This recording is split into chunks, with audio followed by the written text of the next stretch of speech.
একটি আয়তক্ষেত্রাকার জমির দৈর্ঘ্য প্রস্থের 2 গুণ। জমির ক্ষেত্রফল 450 বর্গমিটার। জমিটির দৈর্ঘ্য, প্রস্থ ও পরিসীমা কত? তাহলে এখানে আমরা ধরে নেব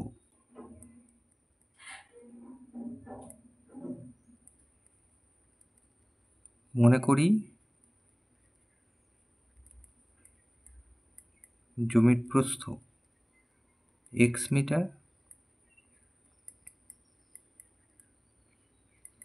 অতএব জমির দৈর্ঘ্য 2 গুণ 2x মিটার।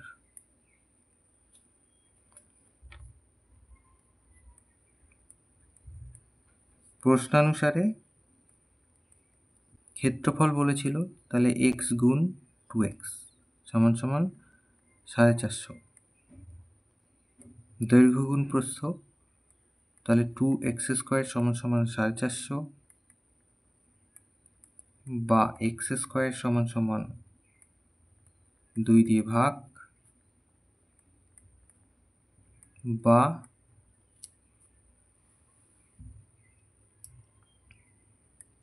x সমান সমান একদিকে স্কোয়ার উঠে গেলে অন্যদিকে বর্গমূল হয়ে যায়,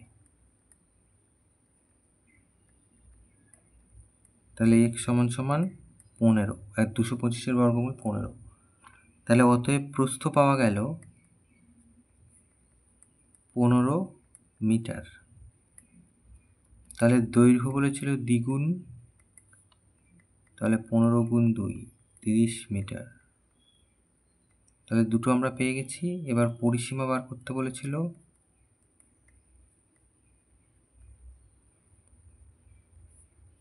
দুই গুণ দৈর্ঘ্য যুক্ত প্রস্থ। প্রস্থটা আগে লিখলাম, দৈর্ঘ্যটা পরে লিখলাম। তাহলে এত মিটার, তাহলে 45, 15 আর 30, 45, 45 গুণে 90, 90 মিটার। তাহলে এই তিনটে উত্তর,